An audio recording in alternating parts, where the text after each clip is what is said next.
Hi guys dan selamat kembali ke Studio Sembang bersama saya Amy in the studio. Hari ni kita ada Arena Wan dan Daniel Fong. Hello.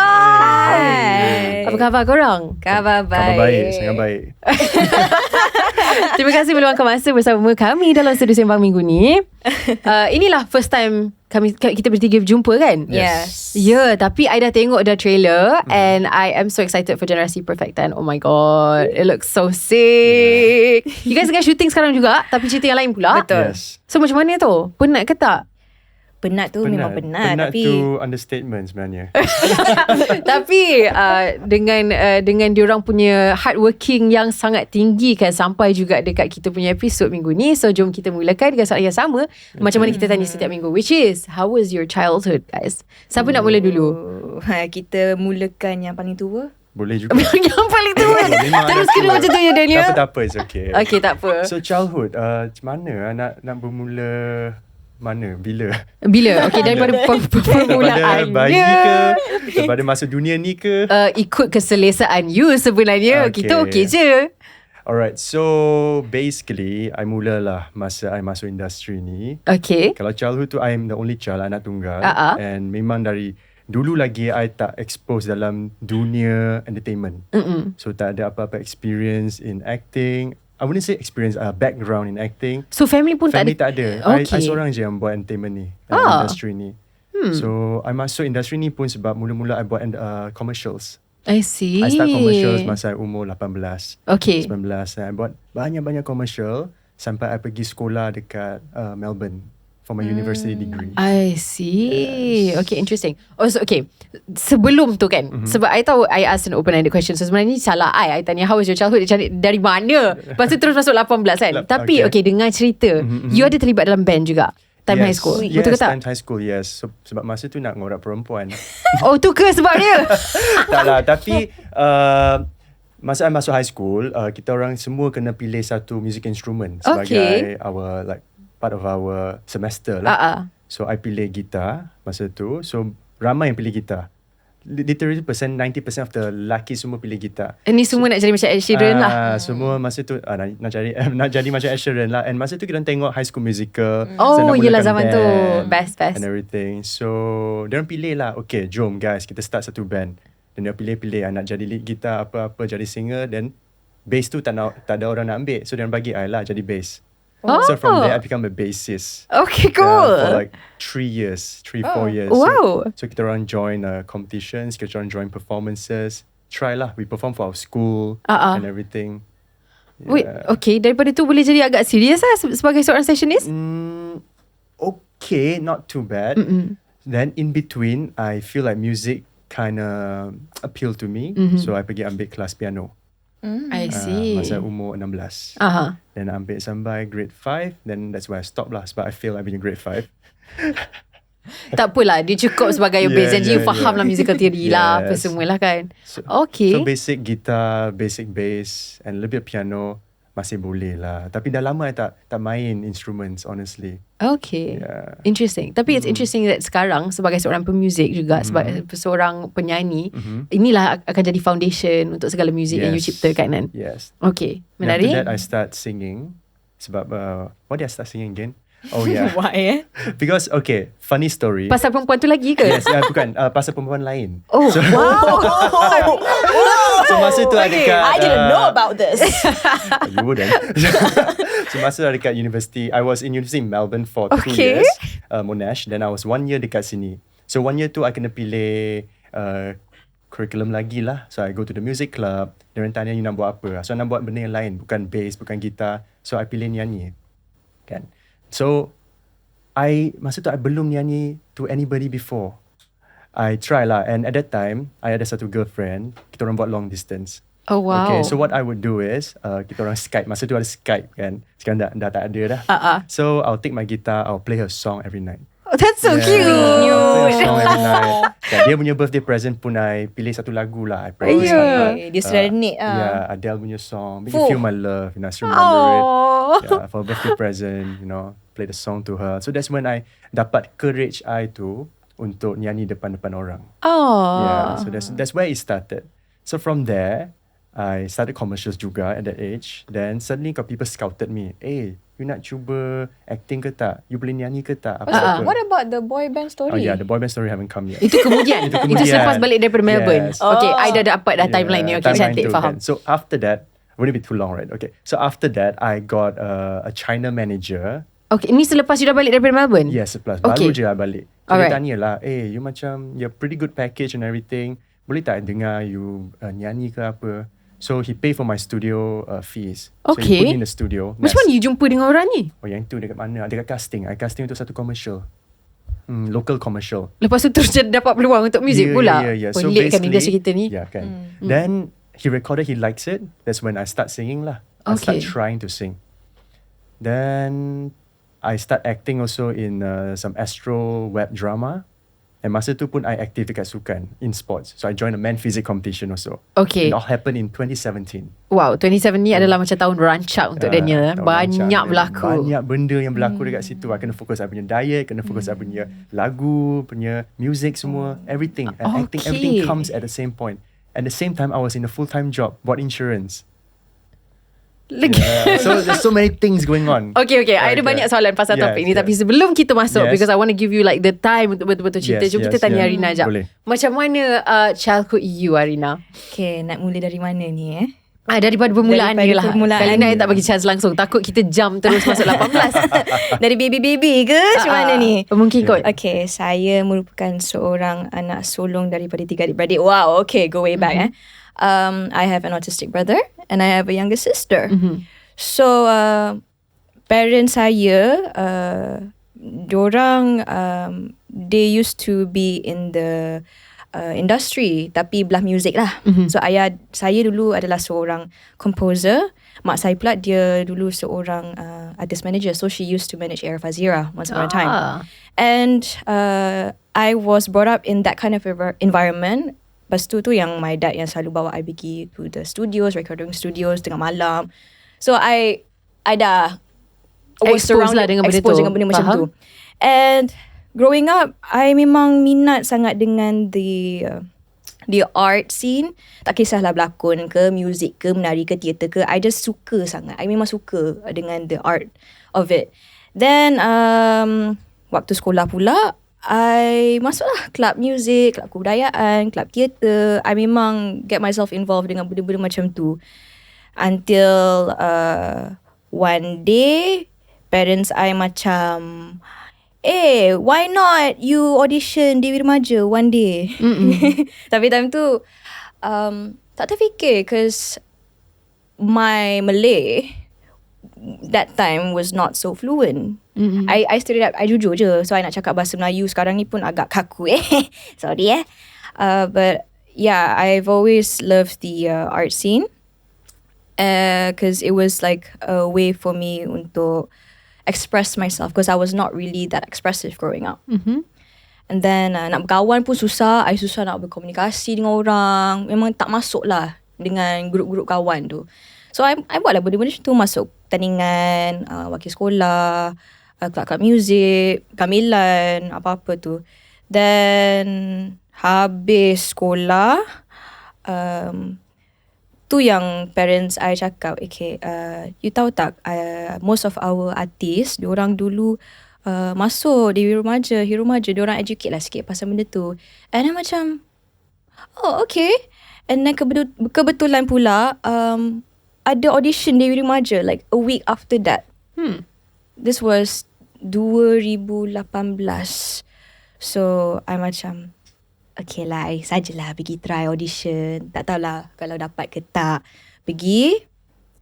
And then, waktu I pergi pun, I rasa I tak layak kot. Only because I tak sampai height minimum dia. I was the shortest there. Okay. They had like a requirement. Paling pendek, you have to be 160 centimeters. I was like 157. Memang pendek lah. Oh, taklah jauh sangat dengan 160 tu. Tapi I was pretty petite lah waktu tu. Dan pergi, tahu-tahu, oh, lepas pula. Okay. And then kena call back lagi, top 20. Macam, okay, top 20 belum final. Ni tahun sama dengan Anna and Hani kan? Yes. Okay. I sama batch dengan diorang. Then, dapat call back for top 20. And then, okay, kena buat this video PSA, kenapa nak masuk Dewi. And at that time, I didn't want to... of course, kalau ikutkan waktu tu, I wanted to pursue something in the industry. Itu tak confirm lagi nak buat apa, tapi I just want to do something. And every contestant, they give their answer yang answer yang sama. So for me pula, I macam kind of want to give a different answer. And Which was? So I grew up with an autistic brother. And at that time, I guess autism awareness was not really that aware. So I macam, okay, maybe I kind of want to use this platform to spread more awareness on it. So I gave that. My resume lah, okay, I nak masuk di remaja. Of course, besides minat saya dalam industri ni, berlakon, menyanyi, semua tu, saya nak guna platform ni untuk spread awareness, because I know not a lot of people are aware of it. And rezeki I pula dapat top 12.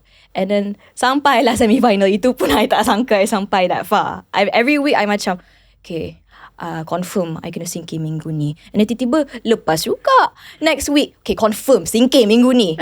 Lepas sampai lah. Kenapa fikir macam tu pula? Tak, sebab like I said, my Melayu tak fasih masa tu. Faham. I nak communicate dengan the team. Sometimes ada banyak language barrier. And I guess I was still very new and very raw waktu tu. And the whole experience was something for me to learn and grow. And then after the show, I guess I started acting. So dari situ I macam, okay, berlakon sampai hari ni. Okay, interesting. I had a question for you tau. Bila macam, I think masing-masing you guys punya latar belakang tu, it's funny that you guys macam dah sampai dekat satu tempat yang sama. Sekarang main kan watak adik-beradik. Tapi sebenarnya latar belakang cukup berbeza. Seorang datang daripada family yang macam tak ada langsung seorang satu pun dalam bidang entertainment. Seorang lagi, family ada banyak sangat pengalaman dalam bidang entertainment. Dia menarik untuk tengok the, how to say in bahasa I pun tak tahulah, juxtaposition kan of these two different backgrounds and how you guys ended up in the same place. Last kan. It's like we're going through a very different route but end up going in the back same to place, which is cool. Sebab I rasa untuk orang kat luar sana yang pasang niat untuk masuk ke dalam bidang entertainment, it goes to show that tak kisahlah you datang daripada latar belakang yang berbeza macam mana pun, tetap boleh masuk kalau niat tu dah pasang dengan cara yang betul kan. Tapi for Arena, I wanted to ask you, macam daripada seorang keluarga yang dah masuk ke dalam bidang, walaupun bidang muzik dan bukan bidang lakonan, kenapa tak terus menyanyi je? Kenapa nak kena masuk dari remaja? Apa konsepnya pada ketika itulah? Okay, soalan ni banyak bergaduh dengan ayah I. Oh ya ke? Sorry I mean, boleh je cakap pasal benda ni, and we've talked about this many times. And the thing is, once upon a time, when my dad and parents were still in the industry, I pernah je bagi idea dekat diorang, I nak nyanyi. And time tu pula K-pop was such a big thing. Time tu Wonder Girls, SNSD Girls Generation. So I macam, I kind of want to be in the girl group. Oh, cool. And time tu it was DFAM. DFAM was like really big. Of course. And I macam, tak nak buat girl group ke? And no, you do yourself. So basically his way is, dia tak nak spoon feed I. Dia nak I buat everything on my own from scratch. Tapi banyak juga gaduh because semua orang akan tanya I, your dad is already in the field. Kenapa dia tak tolong you? Dia ada connection. And also kawan-kawan ayah I who are also working in the labels, they did approach him juga macam, anak you boleh nyanyi tak? Kita nak scout dia lah, kita nak sign dia the label. My dad was like, no, she's not ready yet. No, memang tak bagi. And because of his comment cakap no tu, banyak gaduh dengan dia. Orang cari I, kenapa you tak bagi I masuk? Kenapa you tak bagi I buat? Same answer, you're not ready. And I think benda tu I hold benda tu for a very long time. Sampailah just baru-baru ni dah okay lah. I already talk things out with him. I got into the music field on my own without him knowing. So once I released my own song, my first ever song, itu pun I recorded secretly without my dad knowing. Damn. Yeah. Damn, girl. But I'm like really proud of you though. No, because I faham lah, bagi ayah I, dia sangat-sangat protektif dengan anak dia. Of course. And dia dah melalui industri dia macam mana, how tough it can be. And I pula jenis seorang yang sangat sensitive, emotional. So dia takut yang I tak boleh nak handle pressure tu and the expectation daripada orang lain. So I macam in a way nak prove him wrong lah, nak buktikan dia you salah pasal I boleh je buat benda ni. Then bila orang offer I nyanyi juga, dia akan suruh I cakap no, suruh I tolak, because his idea is like, oh, orang ni nak gunakan you je, nak take advantage of you, diorang nak royalty all for themselves. So I'm like, you know what, I'm just gonna do this. And then bila I dah record, balik rumah tunjuk demo, I dah record demo, you nak dengar tak? Sejak bila you record? Adalah, you dengar. Dan dengar, dia pula support, he suka. Alhamdulillah, I was like, oh yeah. Shout out to my whole family. Adik I pula menangis because she knows yang I memang nak menyanyi for a very long time. So bila dia dengar, dia suka, dia macam banggalah dengan I. Faham. And then lepas tu diorang macam, okay, kalau you nak nyanyi, you nak buat apa you nak, you can do it. So yeah, that's my story kalau bab-bab music ni. You know, funny thing kan, I rasa macam I kind of, even though kita baru jumpa hari ni kan, I'm happy that it worked out this way for you tau. Yeah. I bangga dengan you sebab I rasa macam, walaupun I don't know you, I don't know your family, I don't know your dad pun, tapi mungkin ada hikmah di sebalik apa yang your dad nasihatkan, and the fact yang you kena buktikan dekat dia almost makes you feel lebih secure kot dengan you punya kebolehan menyanyi tu, daripada kalau you dapat sesuatu dengan terlalu senang, takkan tahu macam mana nak hargai benda tu pun, kan? Bandingkan dengan kalau kita betul-betul bergaduh ataupun macam fight untuk adakan sesuatu kan. Yeah, so I'm proud of you. That was a badass story. Thanks. Go girl. Okay, kita kembali kepada episod Kecoh Daniel 2017 where I feel like you had a lot of fighting to get what you wanted juga in a different way. You did a lot of different things Daniel. Yes, I kagum dengan you juga tau. Mr. Fizik lah, apalah semua macam. Okay, jom ceritakan. You ceritakan. So basically, yes, I dah buat banyak-banyak benda, like all types of direction, the possibility to be in this industry. I dah cuba, honestly. Like I started with Chinese industry. Yeah. So lepas fizik tu, then timeline tu lah. Lepas fizik tu, I quit my job. I quit my full-time job to focus all in this entertainment industry. Wow. So I buat banyak show dengan Astro, but all in Chinese. Like the reality shows and also their short dramas and everything.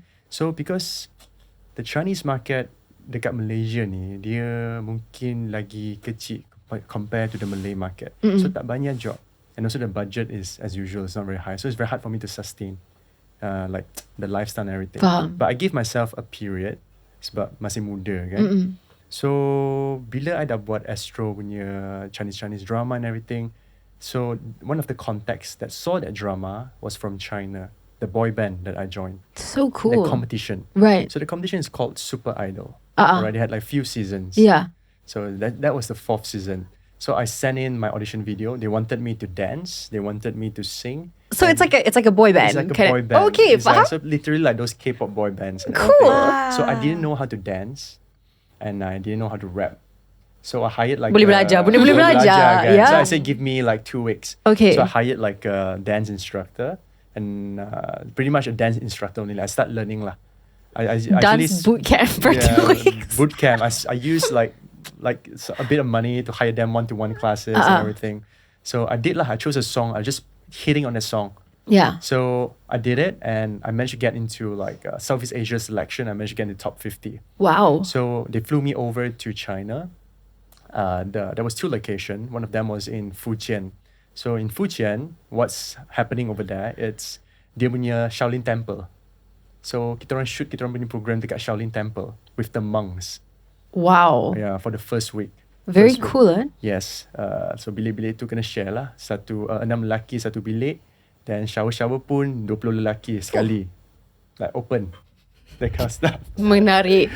Yes. Itulah training lain macam untuk jadi boy band ya. Yes. It's tak like, expected. So because masa tu dekat China, dia ada satu law. So China punya entertainment industry is heavily influenced by the law in China. So at that time, dia punya law is lelaki dekat industri ni tak boleh lembik. So you cannot be like very soft and everything. You kena be macho lah. So that's why kita orang ada shoot dekat Shaolin Temple. Dia nak buat kita orang semua macho. Huh. Yeah. So we did that. Then I went to top 30. That's when all the dance, intensive training, the singing trainings happened. So my coaches were from Korea. So dia orang sembang pun dalam bahasa Korea. Dia orang maki kita pun dalam bahasa Korea. So tak faham lah. So tak terasa lah tu. So bila dia orang maki, then translator. Okay. So, Wow. So it's quite funny. Yeah. Wow. Then we have like the typical shows, like those survivor shows that you'll see. We were split into group of 5. Then kita orang buat lah, kita pilih lagu, kita ada choreography, then kita dance lah, song after song. And every session they will singkirkan like a few people. So I managed to go into the end where I was offered a contract. Tapi contract tu was 10 years in China. Yeah, that's when I decide like, okay lah, maybe not lah. Seriously, you tolak contract tu? I tolak contract tu sebab I anak tunggal. I want to come back to Malaysia. So that was my mentality. I feel I understand. at the end of the day, to me, I love this industry very much, but to me, it's a job. And my life matters more. Like what I want in life matters more. Faham? So I came back. So I continue lah buat kerja-kerja astro. Then I buat performances. I released my own song after that. So sometimes I get money from performances. I did like reality shows, again with Astro Chinese. Then tiba-tiba COVID. At the time I was struggling so hard. I was like, tak ada job. Tak ada benda nak buat. Like the industry is dying. The Chinese industry is dying. Like tak ada benda langsung. So I had a huge quarrel with my mom.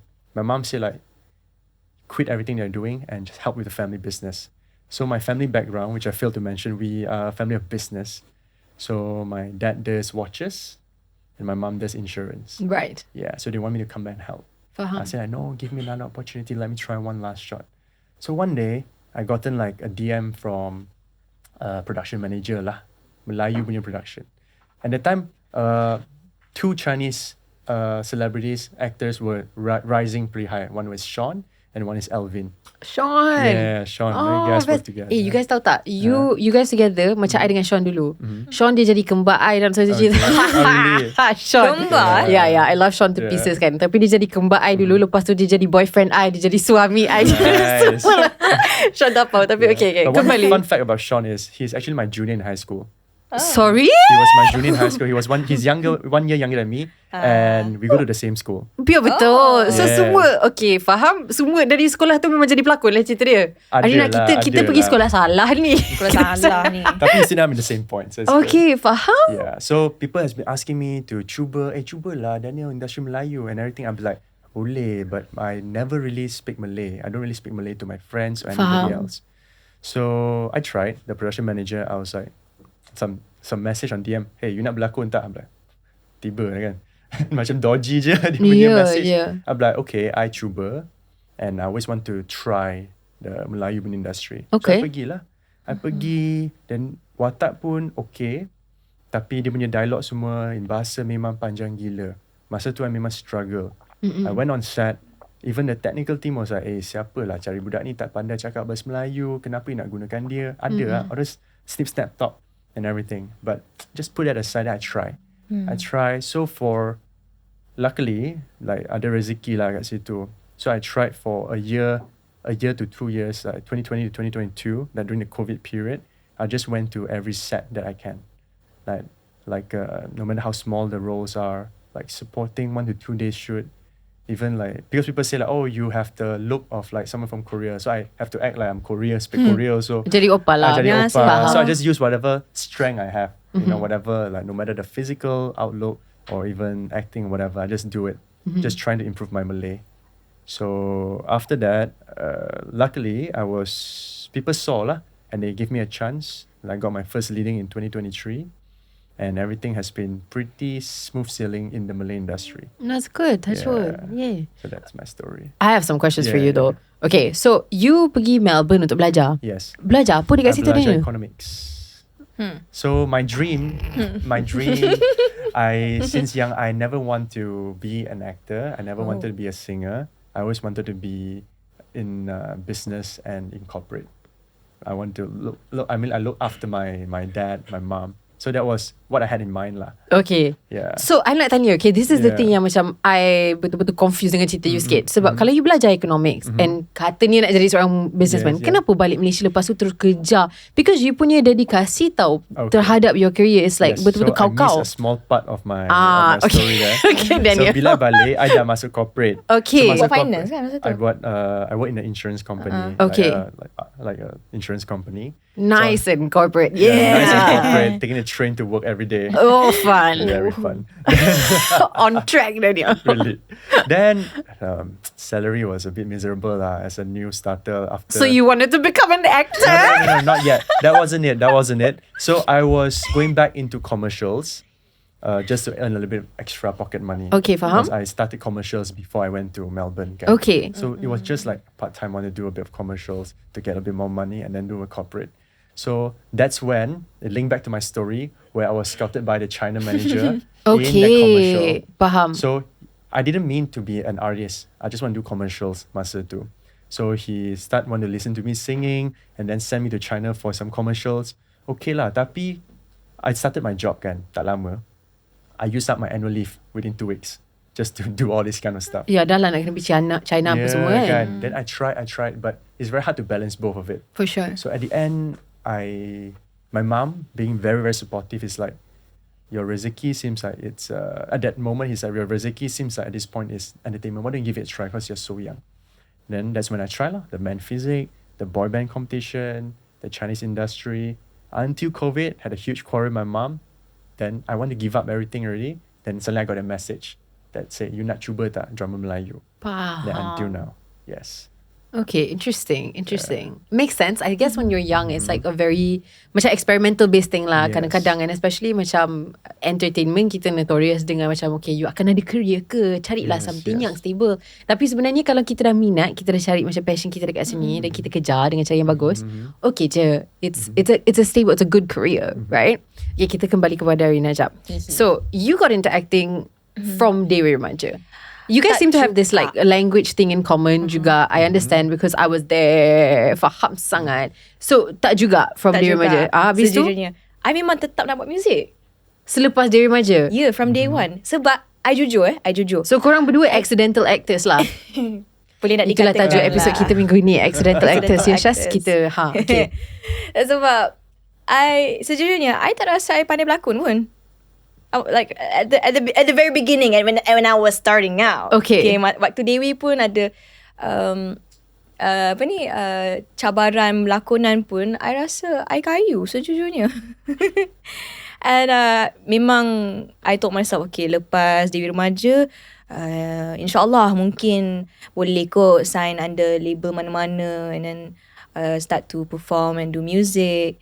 Tapi I got like, sama macam Daniel, I would get like messages and text messages from like beberapa production house macam kita nak panggil you untuk berlakon dalam drama ni, nak cuba tak? So for me, I macam okay, I tak pernah berlakon tapi I buat sebab nak try lah pengalaman. And then I masuk set tu, kind of fell in love with it because I suka filem.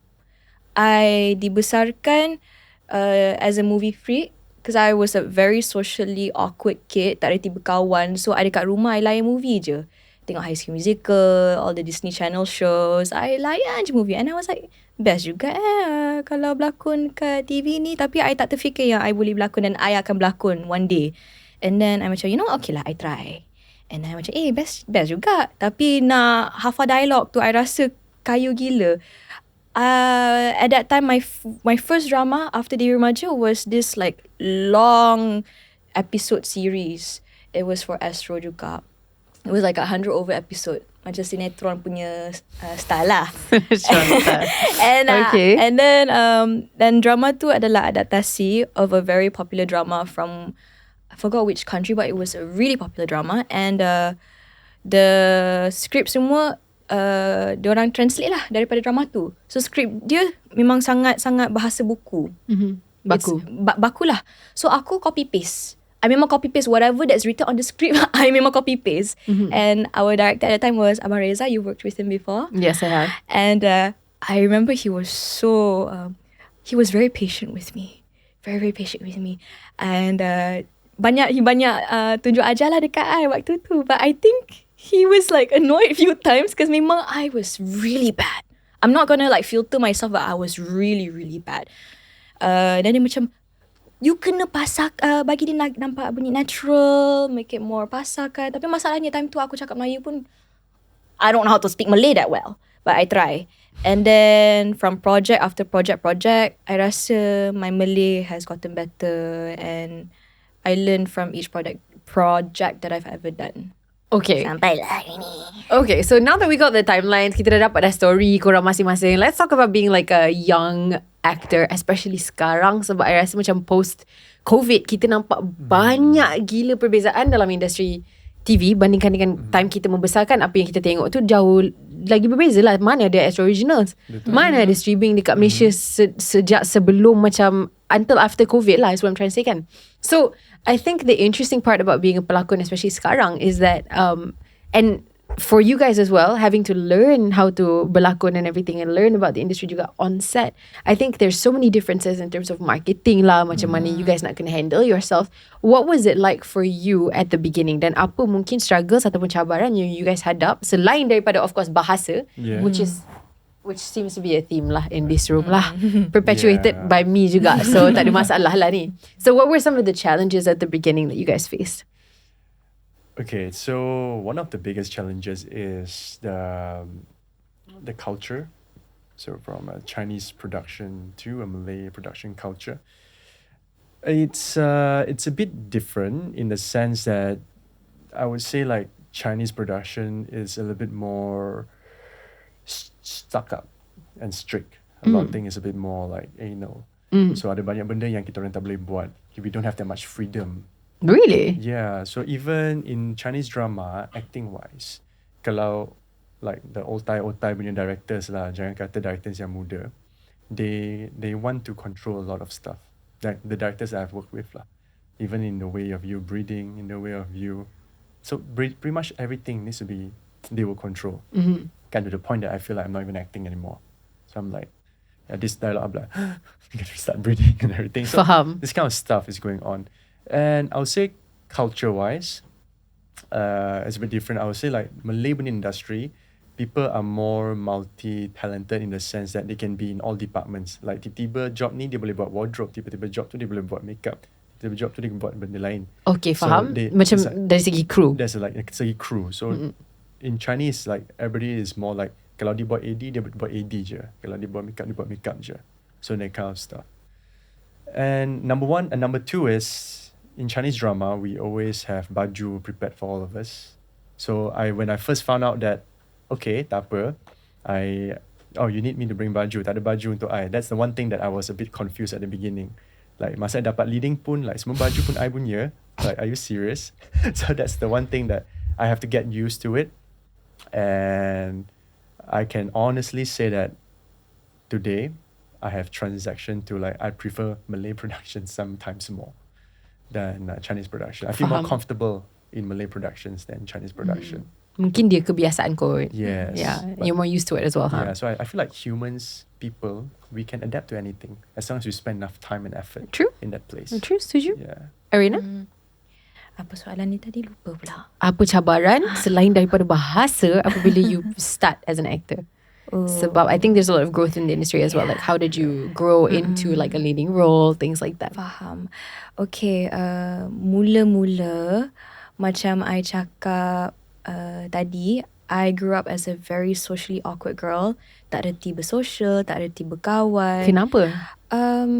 Sebab I dibesarkan side by side dengan my brother dekat rumah. So I have really strict parents. So wherever we go memang sentiasa bersama diorang. And my parents are not the kind where they would allow me to go for sleepovers.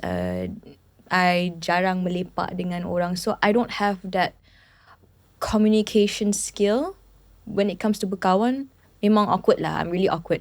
So bila I nak kena jejak langkah ke industri ni pula, I realised that I have to, be meeting all of these new people, and nak kena, bercakap depan kamera, berlakon depan kamera, nak kena represent yourself, because I've been so used to memang my parents yang menjaga I, bawa I ke sana sini. So kita ni pula ada social anxiety, so nak overcome benda tu, it was like a big challenge for me. Honestly speaking, until now pun I struggle a little bit of that, but definitely way better compared to dulu waktu tu. So that was like my main biggest challenge selain daripada bahasa Melayu lah. So nak kena biasakan dengan the industry and just get used to meeting new people. Arena rasa jadi seorang pelakon ni membantu tak dengan macam Yeah. communication skills and things like that for you? Yeah. Boleh nak dikatakan lah.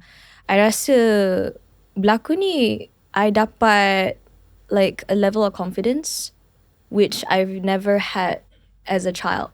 So I rasa I lebih yakin dengan diri sendiri. I rasa macam I'm able to voice out my opinions. My mindset is so wider once I'm in the field. Interesting. So yeah. Did it help you at all, I guess, in terms of like your social life? How did it change? Yes, actually acting has helped me and changed my life tremendously. Yeah. The first thing that I noticed is the way I watch movies.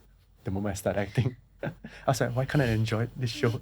You know, that kind of stuff. Because you're always like focusing on their acting and stuff. Yeah. And number two, it helped me a lot with social skills and speaking to people.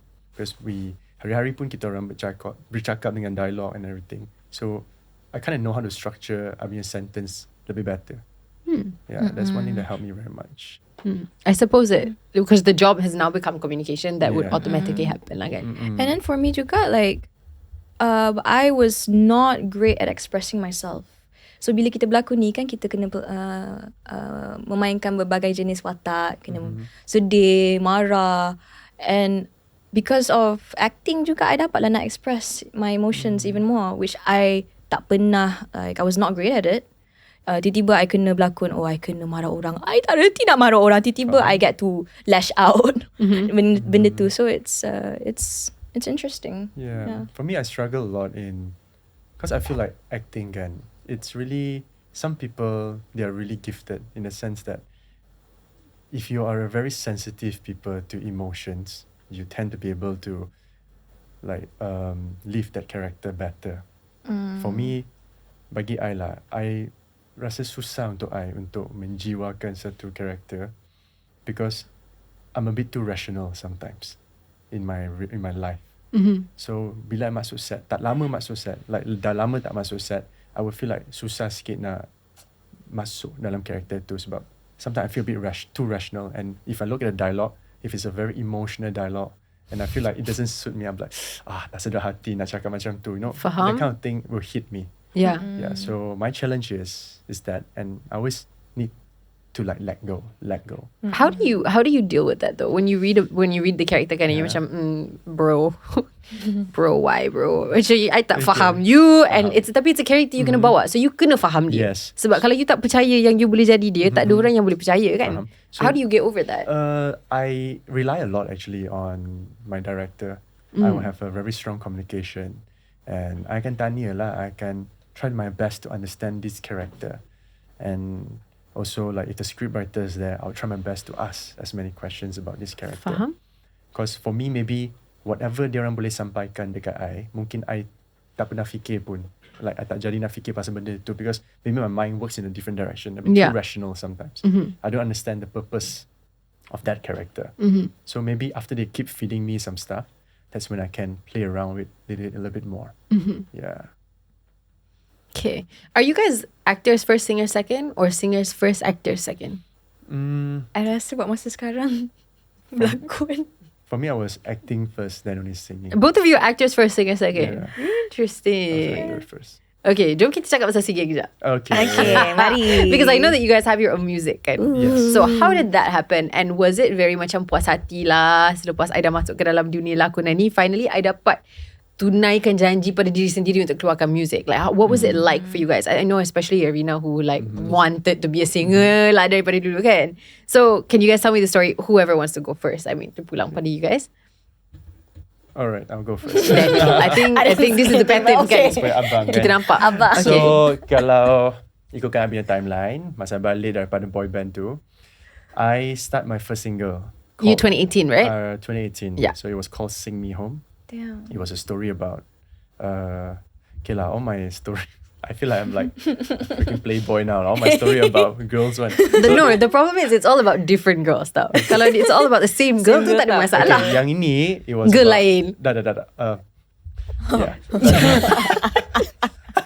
Tapi Baiklah, Daniel. this girl was it was an 8-year relationship, alright. Okay, that's It was not, a that's... long relationship. Oof. So mula-mula kita punya relationship pun bermula dengan long distance. So this song was written based on a long distance.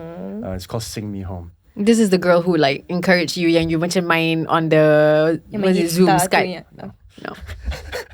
Yang you serenade dia dekat Skype tu. That was after this girl. So we got another girl pula. Okay. Tak apa Arena, kita follow je story. Puberty, Ben, guys. you jangan gelak Ben. Ben, you jangan gelak. So we were doing long distance. So I got this song Sing Me Home. So it's more like whenever I sing, kind of makes you feel like you're back home. Yeah. So that's the whole theme of the song lah. So I released that song in 2018. It was an English song, and it was my first ever single that I kind of released, and it was also my last single that I kind of released as well, because the others were all collaborations. It felt really good to have your own song. Honestly, it's like I feel like, and the song was mainly dedicated to my girlfriend at the time. It's not more like I want to be a singer, that kind of thing. I just was trying out, motivated by the people around me, my managers, my friends. And it was just kind of like a point to prove to people that dulu pernah orang cakap you can't really sing, you shouldn't sing, and that kind of stuff. It's kind of like that kind of proof to myself, to them as well. Yeah.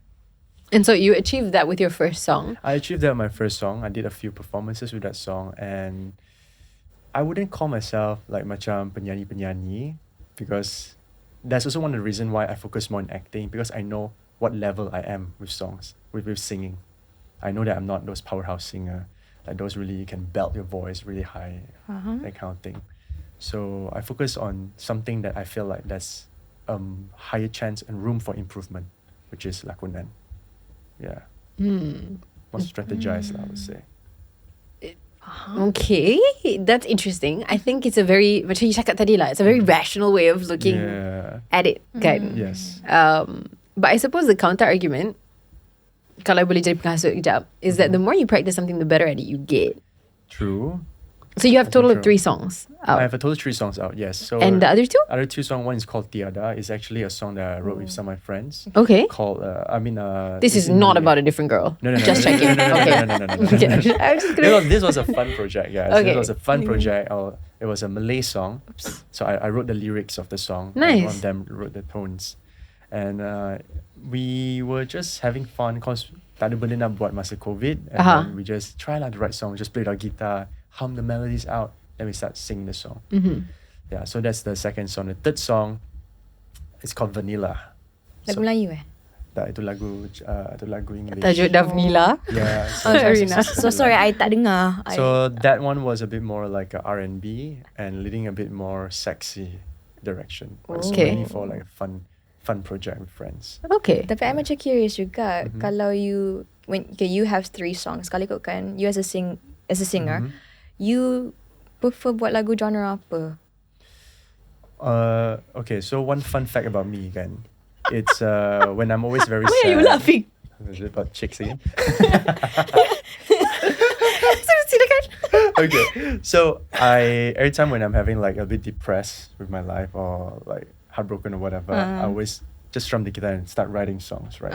So the songs I always write are more like a ballad and stuff. Okay. Yeah, that's really a genre that I like. Now I'm curious about why you're laughing. Diorang macam sambung. Jadi macam saksi kepada conversation diorang je. Okay, untuk Arena, your songs macam mana pula? So, I only had 1 song released, Yes. and that was for an OST. So waktu tu I was shooting for a drama for View. Sekali collaborated dengan 𝙁𝙊𝙀𝙀, if you're familiar with them.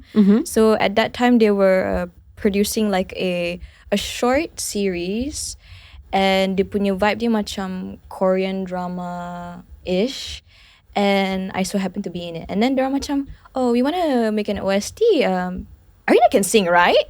Why don't we ask her? Well, maybe we can get her to sing. And then when they reached out to me, I was like, yeah, yes, this is my opportunity. And then told my dad about it. Tu yang my dad cakap, no, jangan buat. Kenapa? Nanti diorang gunakan you, nanti diorang nak write on the royalty and blah blah blah blah blah. And that's the story yang I cakap, yang I record sesenyap. So I did it anyway.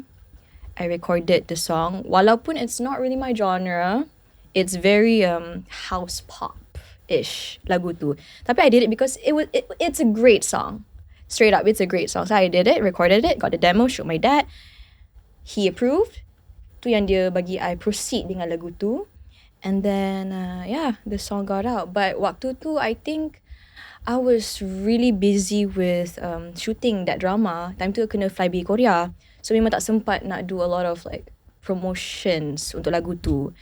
And the song is just there. Tapi nothing much going on. Yeah. What is your genre? My genre, I actually suka. I'm honestly still experimenting, but I've always loved like R&B, pop-ish. But yeah, I'm still self-searching, discovering what's my sound, what works for me. Still very young. Yeah. This is true, but I think the self-searching tu dia tak kena habis lah kan. Yeah. that's Yeah, true. we're all very young in this room. Kan Daniel kan? Yes, we are. Okay, so kita kembali kepada lakonan. Okay, you have a drama that's showing on Astro and Suka sekarang, which is Kerana Seorang Lelaki. Yeah. Di mana you guys mainkan adik-beradik. Was this the first time you guys like met each other and like worked together? No. Tak. Like, Oh, you guys have known each other for a while? No, not really as well. Also no. So Okay. basically, that was a drama that we did for Astro Originals, Generasi Perfectan. That was So- the first time we met. So you did Generasi Perfectan first? Yeah. Then only we did Kerana Lah, Seorang Lelaki. okay, so cerita dia yang kelakar ni. Generasi Perfectan ni belum keluar lagi. Tapi Generasi Perfectan, you guys bercinta dalam cerita tu. Yes. Yeah. Watak you guys lah is what I mean. So that was the first time you met. That's the Kita first jumpa time we met. waktu screen test. Yeah, we Yeah. jumpa waktu screen test, betul. Okay. Tapi kita nak discuss ni macam mana sebab Generasi Perfectan belum keluar lagi. Tapi Kerana Seorang Lelaki dah keluar. Kita cakap pasal Kerana Seorang Lelaki dulu. boleh. Alright, so sebab tu tengah on air. By the time this episode comes out, Generasi Perfectan will be out already. So you guys should go and watch that too. Tapi Kerana Seorang Lelaki. So you guys dah bekerjasama sebelum ni. Then you guys terserempak balik untuk jadi adik-beradik pula. Okay. Yes. Funny story, waktu tu kita orang tengah nak rap Generasi Perfectan. Yes. And I ada tanya Daniel, you ada projek lain ke lepas job ni? Lepas tu dia cerita lah, I ada satu drama ni dengan Michael Ang untuk Astro. So, cerita pasal apa? Cerita pasal ni, it's like a family drama, yada yada yada. And I cakap, okay, all the best, good luck. And then after that, dia ada cerita lah. Tapi ada beberapa cast yang diorang belum jumpa lagi.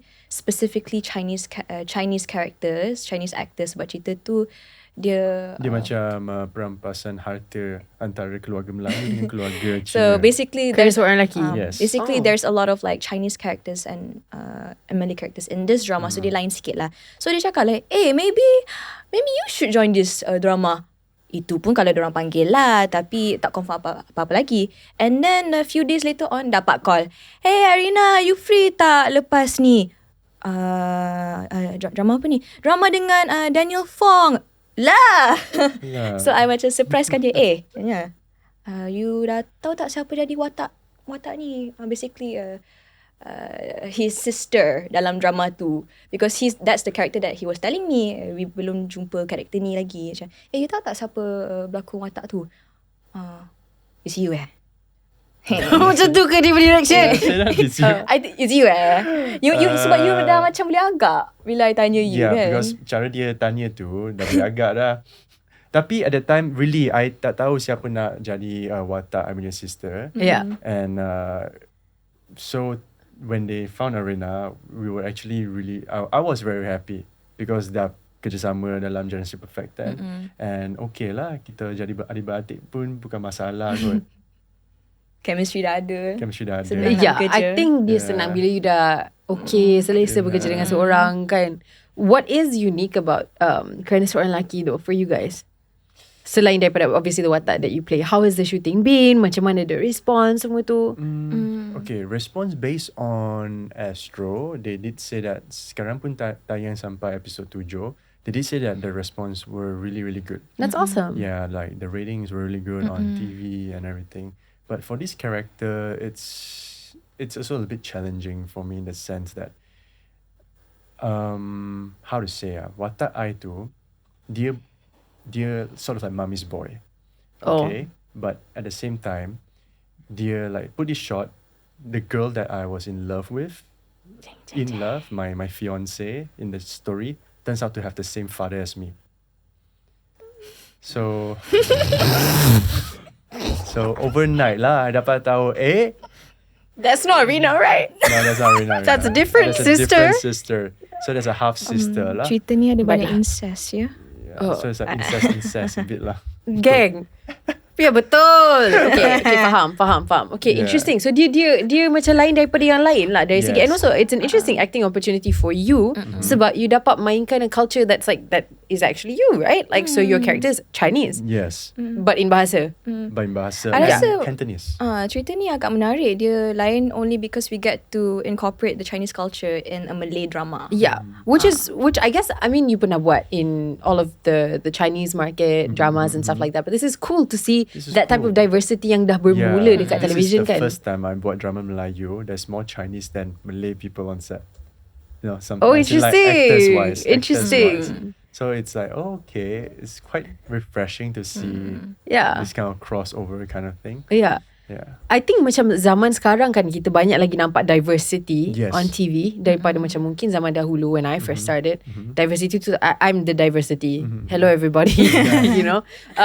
But it's really cool to see yang macam kita banyak lagi exposed dengan culture yang berlainan semua tu. I think for Arena specifically it's interesting because you datang daripada mixed background kan. Yeah. Was it interesting for you to embrace your Chinese culture melalui this project? Yes, but this is not my first character yang I pegang as a Chinese girl. Like I've did one for Aspirations lah. Not only that. Oh no. Allah, tak payah mention tu. Itu tak penting. Kita Itu boleh tak mention payah, tu. tak payah. Itu apa? No. Itu no. She said, show me her Cantonese dialogues. Please can you show us your Cantonese dialogue, Arena? Show us the Tolonglah. casting one. Casting mana? The casting the Cantonese one. Oh, Mo Chin. Ya, ma pangolam jauh loh ya. Is it even Oh, that was quite good, huh? Quite No, good, no. man. That Cantonese long story is- short, Yeah. it was an audition for Project Anchor SPM. You auditioned for Project Anchor SPM? in Cantonese? No, sebab ada satu watak. What? It was Project Anchor No, it SPM. was Daniela's character.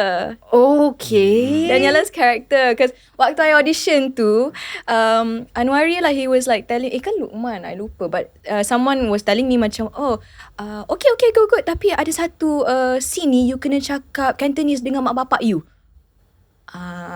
Masalahnya I memang banana. Walaupun ayah I Cina, tapi I dibesarkan cakap English So je. dialog tu apa? Aduh, kau memang nak Tapi tadi dia bagi kan macam Dia okay bagi je. sikit. sikit lah. But the thing is, okay, what they did was, they gave me like the script, basically dialog tu yang watak tu kena cakap dekat mak bapak dia. It's in English. So, dia suruh I bawa balik to my dad. Minta your dad jadi translator. Translator. Wow. Lepas tu dia bagi I satu malam untuk hafal, record myself and send it back to them. Malam je. Satu malam je. So, and the thing is, Cantonese is actually way harder than Mandarin. Yeah. Honestly speaking. Because Cantonese has like 7 tones. So bila I record hantar kat diorang pun kenalah hantar dekat team Chinese diorang. Nak tengok lah kalau legit ke tak So obviously I didn't get the part.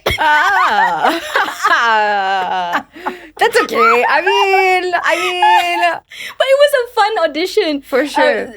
Because of the audition, I macam sayangnya I tak reti cakap Cina. apa okay lah. I mean, you Okay can lah. start somewhere and there's always room untuk belajar. Kan Yeah. tu. So, Yeah, Okay, back to the menarik. topic of like drama ni. Tapi it is my first time playing as an adult character. It's not my first time as a Chinese character, but as an adult character. Sebab throughout my 5 years in the acting scene, I selalu bawa watak budak sekolah. The schoolgirl, teenager, watak-watak. And she did really well. She did really well in this drama. Oh, that's really nice. Yeah. And so when Mike called me in, dia kata, oh, you akan jadi isteri orang tau dalam cerita ni. I macam nervous, but I took it only because I kind of want to show a little bit of like kelainan sikit lah. I kind of want people to take me seriously that I boleh je bawa watak dewasa, not only like kid roles, because yeah. Then I did it, and surprisingly, yeah, it was. How was it? Okay, honestly, agak nerve-wracking sebab I tak pernah berlakon jadi isteri orang. I don't know how to act as that kind of character. But I had an amazing sparring. It's 𝙏𝙏𝙄𝙎. So he banyak tunjuk ajar. 𝙏𝙏𝙄𝙎 was in the show too? Yeah. All the Chinese you know is in this show. Oh, that's crazy. Yeah, so 𝙏𝙏𝙄𝙎 is playing as my husband dalam cerita ni. 𝙏𝙏𝙄𝙎's your husband? Yeah. Gal is good, man. It's fun to work with. Yeah, he is. Yeah. Yeah. So yeah. That's a wild, like, I did not see that coming. Yeah. What? 𝙏𝙏𝙄𝙎 is like Okay. the abusive husband. 𝙏𝙏𝙄𝙎's abuse? Yeah. Perempuan. Stop. Yeah. I suami you perempuan. You dengar apa yang I nak cakap. Oh my god, that's crazy. I can't imagine that at all coming from 𝙏𝙏𝙄𝙎, who's like orang yang paling baik kot. Yes, Macam, yes, wow, yes. okay, that's interesting. Yeah. Wow, wild. That's a lot to process though. Not only are you a wife, you're like a victim of domestic violence. Has that been difficult to do for you? Honestly, yeah, it is a bit, but I guess I've done a character that's pretty similar. Not a victim of domestic violence, but I've done a few characters in the past where I would jadi mangsa bully, or I would Faham. something bad would happen to my character. Faham. So the only extra challenge is because I am going to be representing the ladies out there who might go through this, and tapi on the bright side, I akan ada a little bit of character development where I'm not going to be weak all the way lah. Okay, I'm not going to give out any spoilers, but like, yeah. That's good. That's good. It's good that there's there's color to your character. Kan? And for your character, macam mana pula? Is it something different than something you've done before? Or I would say it's very different than what I've done before. And the character is actually sort of weak at the beginning. It's like for because he the didn't go to character. China and do camp there, like Exactly. yeah. They should have added that in. But anyway, so the character's development technically dari Hong Kong. dari Hong Kong. So Okay. bila dia punya fiance tu call dia. Oh yeah, very complex. You put it just sorry, So he I'm just remembering now. So basically called me and said that I punya ayah dah meninggal. Boleh tak tolong I tak boleh dapatkan dia punya jenazah ke apa kan. So like his like the way they want to bury the father is in Chinese funeral. So I come back to Malaysia to help her. So masa I pergi tempat kebumian tu, I open the door. That's when I found out, damn, that's my dad on the photo. So that's how I discovered like we had the same father, and all my family members, including I punya adik pun dalam bilik tu. Like tiba-tiba lah like, asal lah korang dalam bilik ni. I was just helping her to get to her father. So your family in the story, wow, I'm so engrossed in this, right? Your Yeah. family did not tell you that your dad had also passed away. No, I didn't Wild. know when my dad passed away. Ah. So at the end, so when they were giving out the 𝙏𝙏𝙄𝙎 get to the second wife, which is the Malay family. But my dad appoint me and my heroine, which is my ex-fiance, as the CEO of the company.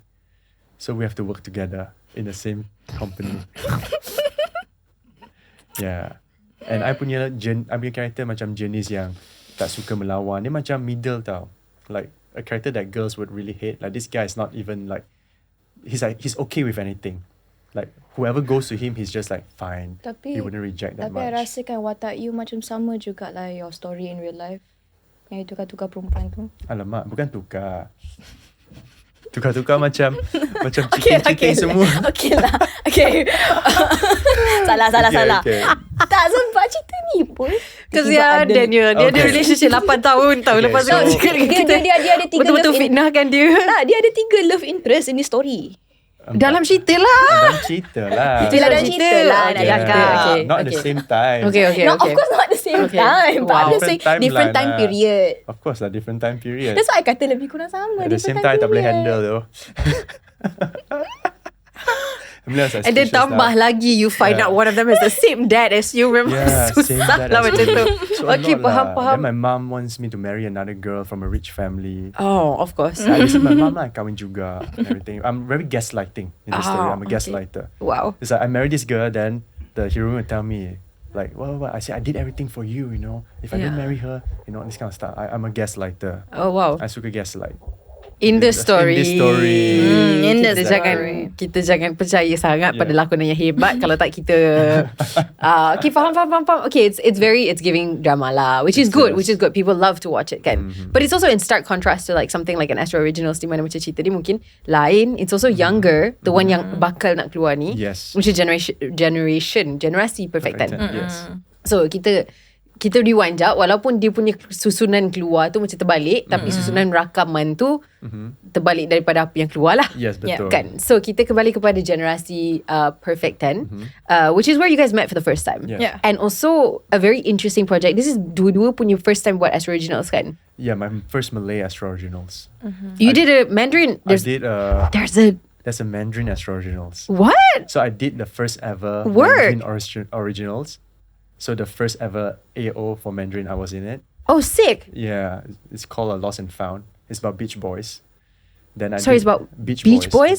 Doing what? Like, so the story is two beach boys. They were actually going inside the sea to find lost items and return back to the original owners. So every item where they find holds a story of the original owners. Wow. Yeah. So it could be a locket. Then they try to find this locket. Then this locket could be like the original owners actually, like maybe it's a love story between them, you know. Then they throw it away because they had a huge fight or someone passed away. So there's a story behind every item that they find. That's actually really cool. Yeah. I'm shocked that I've never heard of this. Yeah. Then another one was called Queen's Ploy, where it's about people scamming people. A very very Fun. very very fun, and it's like very how to say, very violent as well. With Yeah. Not fun. With Dr. Sue. Fun fact, also acted in Kerana Seorang Lelaki. Also, yeah, Dr. Sue also acted in Kerana Seorang Lelaki, which Wow, I acted small with her industry, for yeah. Queen's Ploy. And also another one, which is the latest one last year, which I did, was called The Great Resonance, Right. where they imported Hong Kong actors to come to do the Nice. AO. Yeah. So this is your first time doing a Bahasa AO. Bahasa AO, and it's something that I always wanted to do. So when I got in the casting call, I was like, I need to get it. I Okay. need to do it. Cool. So what was it like for you? And what was it like, I guess, for the both of you, jumpa for the first time, working together for the first time? Dalam cerita tu, kalau tak silap, you guys are each other's love interest. Yeah. We can say this, it's not a spoiler. Yes. Right? So what was that like? It was actually very fun, honestly. alright. It was very fun. And Yeah. Arena was saying that in Kerana Seorang Lelaki, she was having trouble being an adult. Here, I'm trying to be a 17-year-old. Yeah, it's the opposite problem opposite, pula, yeah. kan? Was that a challenge for you, or was it kind of like easy? Because I think, you know, when you imagine backwards in your life, it's a little bit easier than imagining forward. Yes, it is. Right? It's actually very easy, and it was very fun because I get to be like Playful. no worries at all. You know, just be a 17-year-old, doing whatever I want. I like, you know, be more straightforward. Because the older you get, I feel like people are not as, they can be blunt, but they are not as straightforward as they are when they were younger. Yeah, I didn't believe his age when I met him for the first time. Yeah, but it was fun working Yeah. for Arena. The follow-up question is obviously, what is your age? Which I know is a rude question, but Oh. how different are you in age from your I'm 17-year-old 32. character? You're 32, Yes. playing a 17-year-old. Yeah, so it's Okay, a- firstly, you don't look it. So like, exactly. What's Thank the you very much. secret? Tapi okay, that's a jump, yeah? That's a challenge. Damn. Okay. Cool. Okay, more stories from set, Master- please. Yes. So,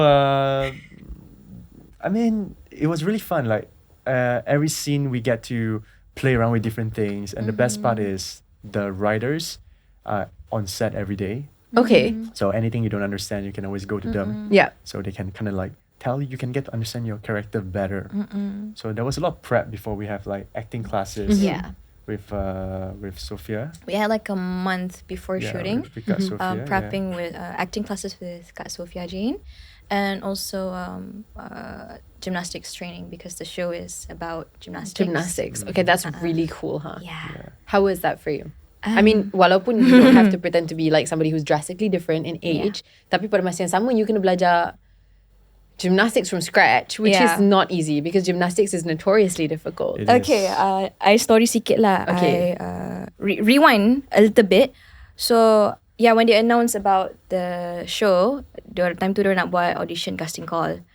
And I've been auditioning for most of the Astro Original projects. And then I saw this one. And I was so close to not audition only because I nampak, gymnastics. Aku memang tak reti buat gymnastics. I'm not flexible. Apatah lagi buat cerita pasal gymnastics. Tapi sajalah try, apply. And then I got called in and they were like, what characters you nak mencuba? Waktu tu I macam, okay, maybe I nak cuba watak-watak supporting because I just felt like I'm not ready yet to play the main. Sajalah apply. Dan tiba-tiba they called me back in. Hey, kita kalau boleh nak you try untuk leading role. Leading role. And lepas cerita gymnastik. And I try lah. And then I guess, Alhamdulillah, it's my rezeki. So this is my first leading role untuk an Astro Originals project. And during preparations pun, I was super nervous because I told myself, kalau nak represent our athletes, our gymnast athletes ni, I want to make it as accurate as possible. So kita orang memang train kau. I had to lose weight, I had to build muscle, and I'm not a gym girly. And time tu pula I was a little bit chubby because I did like a show which is Kelas Tansyik Geragi. Time tu I memang bambam sikit lah. So I had to cut so much sugar, which was super stressful because I have a sweet tooth. All out, sampailah kita start shoot. It was really tiring but worth it in the end. So really excited untuk semua orang tengok. I'm really excited to watch it too. Okay, so Astro Originals, this is the thing, right? It's such a special type of show to do because dia memang datang dengan fanbase sendiri lah. So you know that your show confirm akan ada an audience out there. So it's also kind of like a high pressure situation sebab you akan mengharap yang macam orang akan tengok dan akan berikan sambutan macam mana kita dah terbiasa lah dengan Astro Originals. How do you guys feel? I mean, sekarang yang kita buat recording podcast ni sebelum Generasi Perfect 10 keluar kan? Yes. So how do you feel before it's come out? Are you nervous? Are you like... Okay, have you been reading the reception to like the teasers that dah keluar? Like how are you feeling? Well, honestly, okay, so I've done a few shows and I think as an actor, you always have a hunch, like what's going to hit, And I think Generasi Perfect 10 is something that people will really like. I think that this is something that it could be in all the titles that I've done, it could be the one that hits the most as well. That's how I feel for this GP10. But it's a more female focused show where all of the main cast are all female except me. So diorang ada gymnastic training. I have more like gym training. Boxing training. But not really boxing lah. But more gym training and stuff. But nervous for sure. But based on the people that we work with, the director, the people that's running the show, the script and everything, it's honestly one of the best script I worked with. So honestly, even though the audience didn't really like it, but even though if they don't like it, maybe this is just not the market for this audience. It could be a market for international audience because this show is just that good. Okay. Yeah. Well, very confident. I like it. Arena? For me, I guess I felt a little bit of pressure. Only, I don't know, when it comes to AOs, a lot of people would expect really, really great stories and scripts and acting. So I just felt the pressure of being the lead in this one. But I really tried my best because I don't know, when I got the role pun, I remember, okay, you know what, I think this happened for a reason and I'm just going to do my best. And it's also a character yang I rasa it's a character that could relate to me personally in my life. And when I went through the training pun, it made me realize, damn, this is what our national athletes have to go through since they were kids. They've been training for like many, many years. I pula training for a month and I'm complaining. They've been training since they're kids and I'm training and I'm already complaining. So I'm macam, damn, I really want to represent their culture, you know, like their trainings, and how, because kita biasa tengok dekat TV je, like when they compete, nampak cantik, bestnya, like they look so great on TV, tapi they don't know like behind it all, like the injuries, the mental and, you know, physical behind it all. And I was just so glad that I was able to represent that in this show. And also, it's not 100% only about gymnastics. That's one thing I can say.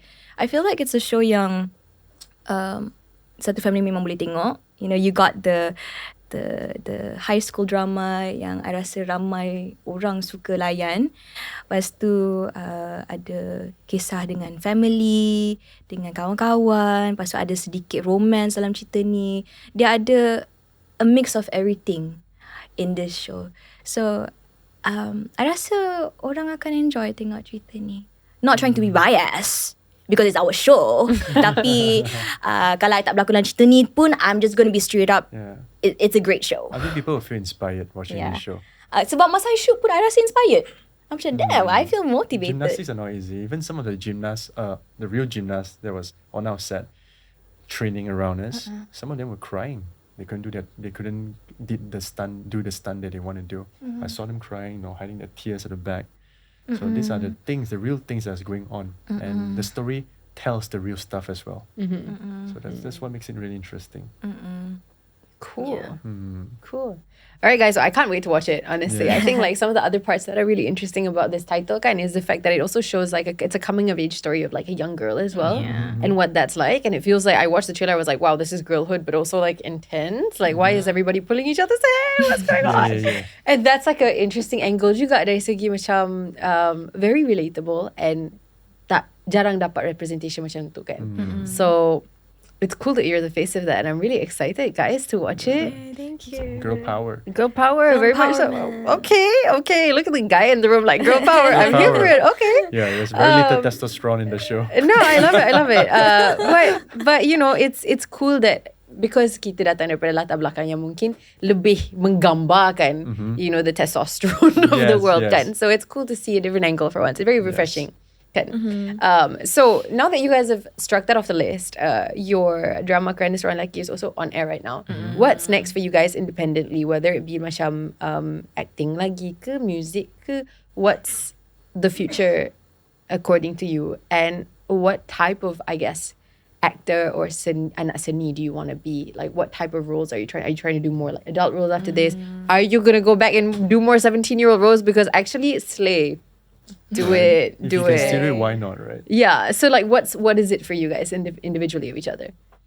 So my next project is a film. It's Oh, a nice. Chinese New Year film with Hong Kong actors. I'm the only Malaysian actor that's representing the That's film. awesome. So that one's really fun, and that one I'll be starting shooting also next week, and it's going to be coming out in the next year, Chinese New Year. So in terms of direction I want to go with, I'll definitely be doing a lot of acting, more of acting. I want to focus more on acting. I want to improve my craft in acting. I might want to, like, this year, if I finish the film, I might want to take maybe a short break to improve in my craft, find a teacher or go overseas for a class or something. You know, try to improve the craft a little bit. And also, I want to take on something a little bit more cynical, a character. A little bit more psycho, you know, a little bit more like something that I don't really get to do often. I don't want to be typecast. Right. Yeah, so I want to try something that's a bit more dark. Right.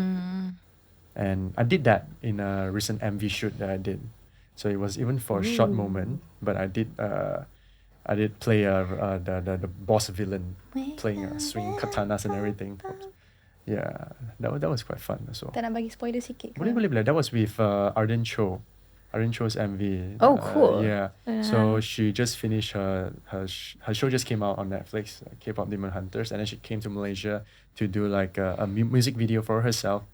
So 2 music videos, and I was involved in one. That's really So cool. I was playing as her ex-boyfriend. She has a few ex-boyfriends, so I was the most toxic one. Yeah. But it wasn't long distance this time around. No, that wasn't. Yeah.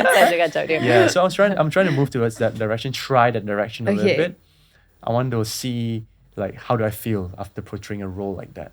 So that would be a direction. And are you going to continue trying to do stuff in both bahasa Mandarin ataupun bahasa Cantonese dan juga bahasa Melayu? Yes, but I want to prioritize more in bahasa Melayu. Okay. Because I always feel like sometimes I mean I kind of feel sort of like happy in the sense that from I can't really speak to I can speak a little bit to I can speak slightly better. In fact, fun fact, I actually watched your drama, your series drama. Which? So the one that you were the daughter of a rich family, then you got in an accident, your face was like... Kisah Cinta Kita, Yeah, the one where I Kisah had like Cinta. a whole like personality Yes, transplant, yes. came back as a different actress. Yes. Daniela was like Daniela was the suddenly me, and I'm like, girl. So I watched 10 episodes of that. Oh, did you? Only 10? Only 10 because Daniel! that was I was watching. We made Oh. 32. Yes. What do you mean you The watched first 10? 10. I watched until 10. I'm going to continue watching it. That's a plan. Yes. So Good man. Yeah, I was watching that to pick up some tips on. No way. Really, honestly, really. You're not Was that- learning bahasa Melayu from me. But was that like your first Malay drama that you watched? No, it wasn't the first one. This was before I started GP10. Oh, Thank you. I okay. sangat terharu yang ada orang nak Yeah. belajar bahasa Melayu dengan I. Yeah. So I was watching that. Oh, that's I awesome. was Thank putting you so much for yeah. watching. You tahu tak funny story? I macam teruja sangat dalam filem industri ni pun sebabkan you. Hah? Sebab okay, my Korang janganlah macam ni. Tiba-tiba kita nak habis tahun ni ke? Jangan masuk topik pelik. I tak tahu kalau you ingat cerita ni. Cerita Pontimau. Oh no. Oh, ya, saya ingat. Macam mana saya nak lupa, babe? Time tu, I feel like I remember You I watched was Pontimau? I was a kid. Kalau tak silap I, waktu tu I sangat-sangat muda, and Sean was also in I it. know, Sean it was my 2016, twin. 2017, Yeah. right? We were really hot in that Yeah. show, actually. I think you also started acting kan waktu tu. No, I actually started acting as a child. I mean like you started to get active again. Also, no. I did like one project per year at that Okay. point. I was trying, because acting is so time consuming, right? Like, similarly to you guys, I wanted Right. to experiment and see what else I could do. So Faham. I was focusing on like hosting. I was on radio. I wasn't so Yeah. much Faham. doing the acting thing. So And then cerita- I did Keluarga Puntima, Yeah. right, babe? And the makeup on that was like 2 hours. I was like, yeah, I don't know Yeah. about So- acting. Nah. So cerita tu lah yang I actually discovered you, and I'm macam, oh, who is this girl? She's pretty. I like her. And then I did a little bit of research. Oh my god, she's the voice actress for like the Barbie movies that I grew up with also. I'm so Aku macam- embarrassed. Thank you. And I macam, okay. Sure, Faham. you were only like 18 years old, 17 years old at that time. I guess around that time. Lepas tu, No, you would have been younger because I think I was 18. Yeah, at I was that way time. younger lah. So she was much Oh, younger. okay. Yeah. Oh, that's Damn. crazy. Thank you for thinking I crazy. looked pretty in Keluarga Pontimau. It's you're rewriting the history for me, because if you guys Google pictures, which are on the internet by the way, it's hideous. I'm so glad you didn't watch it. It's great, Daniel. I'm gonna watch Because it back right now. no, please, jangan. It's a bad idea. But thank you so much. Yeah. Moving on from Keluarga Pontimau, what's next for you guys? And what type of actor do you want to be? And please don't say Pontimau, babe.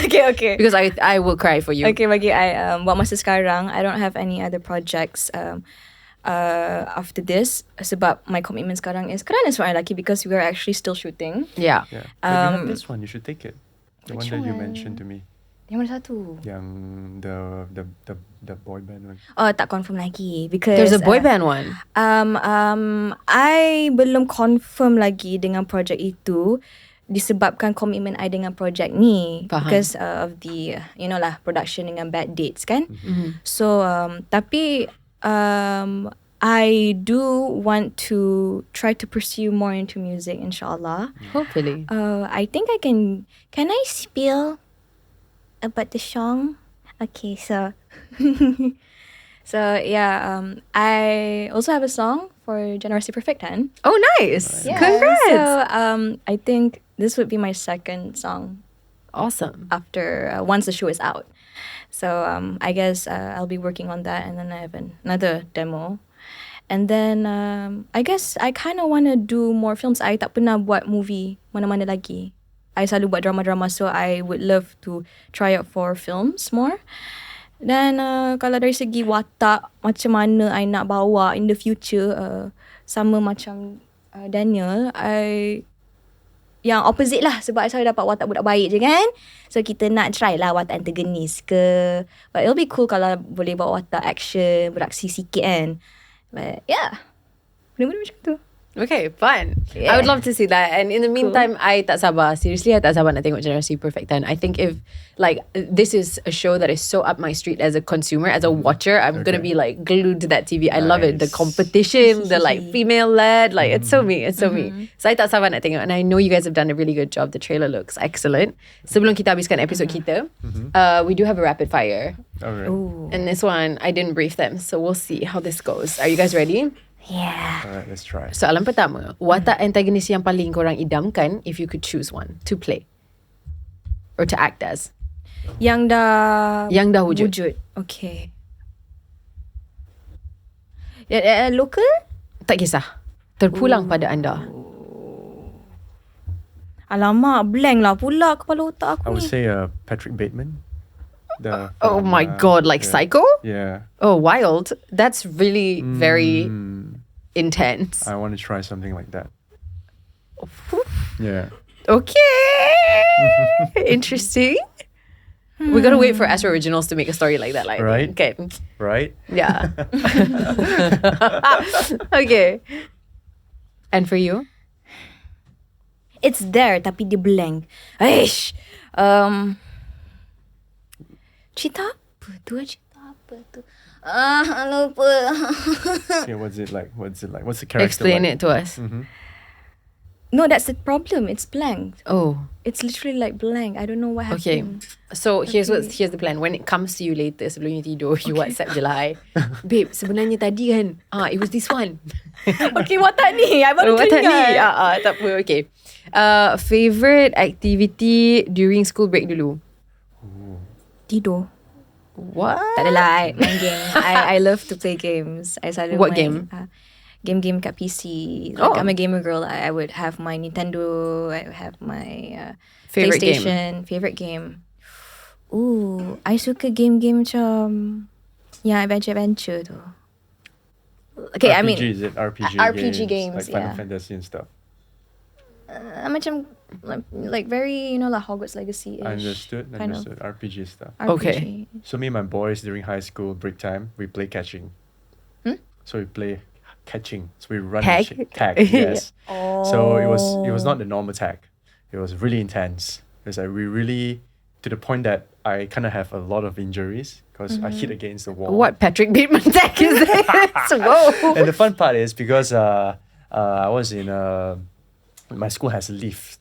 You know, they have the elevator and stuff. Okay. So sometimes when we like playing tag, right, we chase after the other. Some of them will go in the lift, but the lift tiba-tiba tak working. So they were pressing close. But someone just running towards you. You'll be like, no, you know. Like, Itu macam The Shining pula. yeah, Itu lain. tiba-tiba The Shining, you know. So it was very intense. And Okay. it was good memories with the boys. Oh, nice. When we were like 15 and 16 years old. Understand. Yeah. That's fun. Cute. Okay. Next one. Favorite app on your phone? Arena, is it a game? Favorite app on my phone, meaning the app that I mostly use. It's We're not doing Instagram. We're not doing WhatsApp. We're not doing TikTok, X. We're not doing TikTok. okay. App that people wouldn't expect. Ooh. Interesting. Not many apps, you know.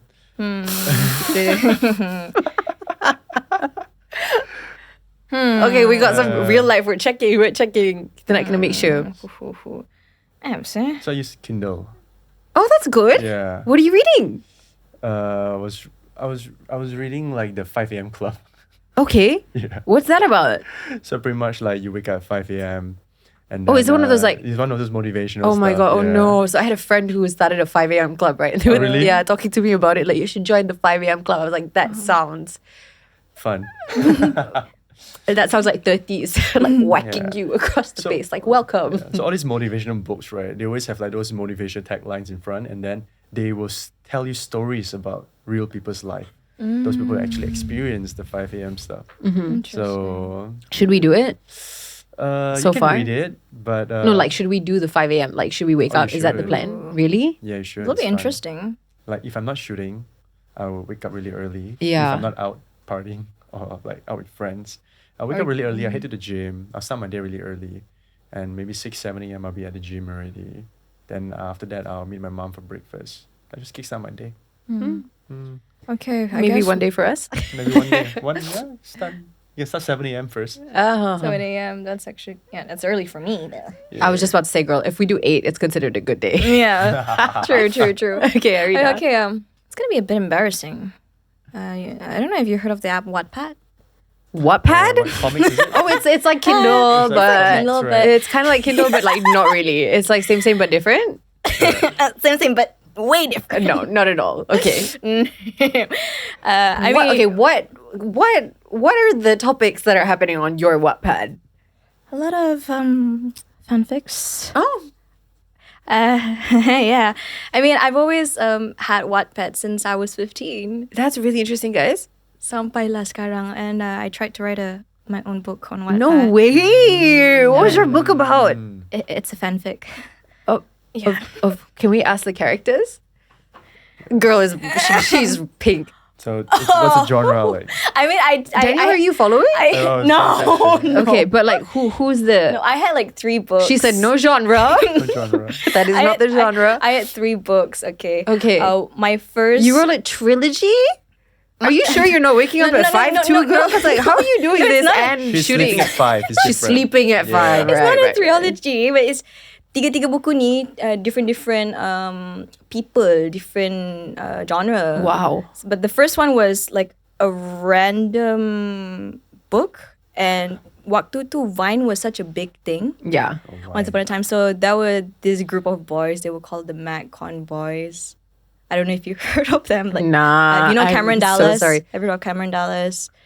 And basically they had like a group. Okay, Shawn Mendes. Yeah, Right, Shawn Mendes. Yeah. Not the 90s kids like Shawn Mendes. Shawn Mendes punya group at that time. Okay. So I was like he a has a big. group. He had a Okay. group? Like a clique. Waktu tu, during the Vine era, Okay. and I was like a big fan of that group. So I kind of like wrote a fanfic about them. Okay. And then surprisingly, it sort of did well. Oh. I had like 500K readers of that book. She's a published author. Oh my god. When are we developing your story for an AO? No, I do not recommend it. Okay. But I just wrote it for fun because I did not even finish the book in the end. It was tinggal halfway because I immediately Your fans are Your waiting. fans are dying. my fans not fans are dying. They were mad that I did not No, not they're continue. dying to know what's Yeah, They're dying exactly. to know. Yeah. Faham. But I got bored and I changed to a different fandom, which was I was into K-pop. Ah. After that, I was a big fan of this group called EXO. Oh. And I was a fan of Don't do a reaction at the side. Okay, EXO. EXO, and I was a fan of this one member, is Chanyeol. So I wrote that book about him, Chanyeol. Right. Oh, Chanyeol. Chanyeol. Okay. I was the main character. Oh, you were the main character. He's married now, right? No? Is he? I don't know, but I don't know now lah. But at that time, I know he wasn't. Then after that, I tried to make like my own like version of the third book lah. I made my own version of the Hunger Games. Wow. Like my the a different year lah, obviously. How many readers you have? That one tak banyak lah. The Chanyeol one? The Chanyeol one, okay lah. Tapi the most was the first one. First one, the 500 readers. The 500K. No, 500K. 500K? 500K, Yeah, Daniel. 500K, Not really? 500 readers. 500K. Like, please get with the program. Sorry, my bad. Yeah. So That's crazy. yeah, I still have the app only because You're waiting to write that second book. not to write, but to read. Oh, okay. Which fandom are you a part of now? Because I know it's there, girl. Sorry. I said because I know it's there, girl. I know there's a fandom.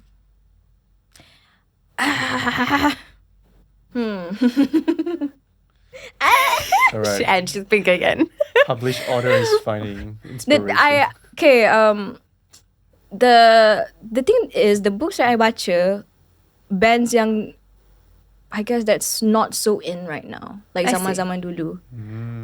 Like I have like books from the Vamps, 5 Seconds of Summer. Yeah, but they're making like a comeback. Okay. I like 5 seconds of summer. Yeah, so let's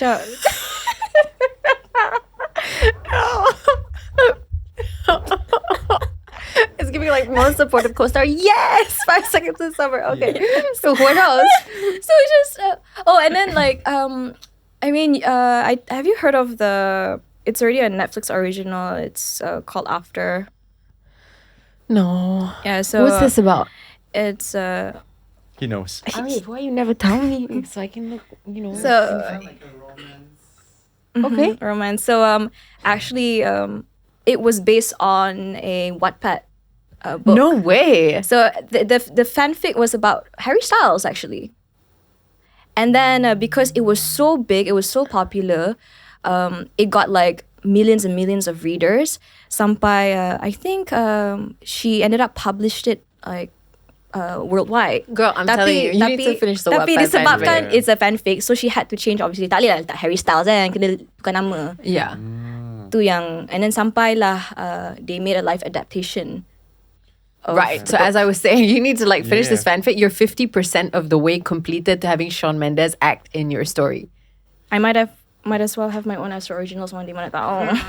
You never know. Never know. You never know. Okay, do you have any favorite music? 5 Seconds of Summer, maybe? I don't know. Oh, I like I like John Mayer. I like John Mayer a lot. It used to be my go-to playlist in the car and everything. And I like a 1975. Okay, interesting. Actually, before I still like their music, but not the band. Yeah, they have some. They're very like they're very controversial, aren't Yes, I like their music very much. I like them like when I was in uni, a long time ago. And these are like my comfort music. And recently I've been listening to a lot of Indonesian music as well. Okay. Indonesian ballads like Mahalini. What, Mahalini is on your playlist? Yeah, it's on my yes, it is playlist, right? Mahalini. Yeah, you're right. Okay, interesting. Right, Cool. yeah. And if I want to go a bit hard, like hard style music, I'll go for Russian beats. Whoa. Oh yeah, but those are like really hard style as well. Okay, cool, interesting. Wow, you guys are really you're very cool. Okay, second last question. If you could be in a cartoon universe, which one would it be? Ooh. I've unlocked something here. Does anime count? Yeah, anime counts. Has anyone watched Demon Slayer? Yes, oh, I it's just so did good. yesterday. Same. Are you Yesterday. Yesterday. I watched it Really? yesterday. Yeah. I think it was yesterday. Was it Yes, it was yesterday. Yesterday or day before, I can't remember. I watched it when it first came out. I'm a big fan. Has it been out for a while? In Malaysia, 13th of August. Yeah, so like just out also, right? So you watch it like 13th of August? Yeah. Oh, girl. Yeah, Okay. and I cried real bad. No. Are you an anime fan? No. Oh, okay. Then Demon Slayer? Huh? Demon Slayer? Yeah, my brother, I so love Demon then... Slayer. But Yeah. as much as I love Demon Slayer, I wouldn't want to be a character in Demon Slayer. Okay, It's just so sad. Yeah, that sounds very tough actually. Which cartoon universe would you want to be a part of? Something Cartoon positive. Universe. Could be Naruto though. I'll be a ninja. I got thumbs up from the gang, so I'm assuming that is a good sign for you, Arena. Cartoon Universe? Yeah, doesn't have to be anime. Tapi I do like anime too, so Could be anime. could be anime. Okay, I feel like I'm a very Disney girly, so anything Disney related, I guess, as well. Like the old animations, like zaman dulu. Which princess? I love Princess Tiana, Princess and the Frog. She's so cool. She's so cool. Yeah. So, but I also like that era of animation. So Yeah, I they're think it'll like be cool. semi halfway to modern. Yeah. But not the modern Disney. Yeah. Yeah. Yeah, definitely that kind of era, right? Before Tangled, actually, for me. Merida was around that time. Before, around that time, but I don't know. I feel like it was still 2D-ish. Kind of. Princess Tiana Chen. was like the first kind of like semi-modern, and then it was like, then it was Merida. Yeah. Da-da-da-da, Moana. Da-da-da-da, and then so on and so on, right? Yeah. If I'm not mistaken. No, you're correct. I think so. Anyways, last question. Best piece of advice you've ever gotten, and dari siapa? Best piece of advice. Best piece of advice.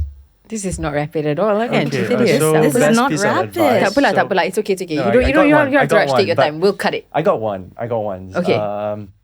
So I'm like my whole entire childhood, like growing up, I'm always like a hopeless romantic, like until I got into a very long-term relationship.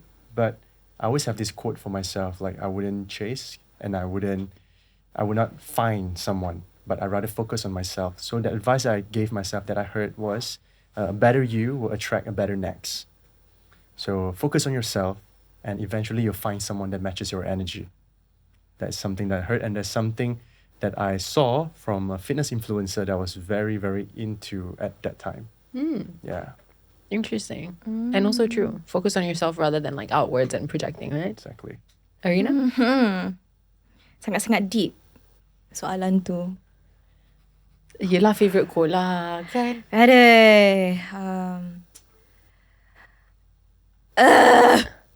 I rasa quote ni I've been told by really close friends of mine and people around me, my family and my close friends, which is very basic, but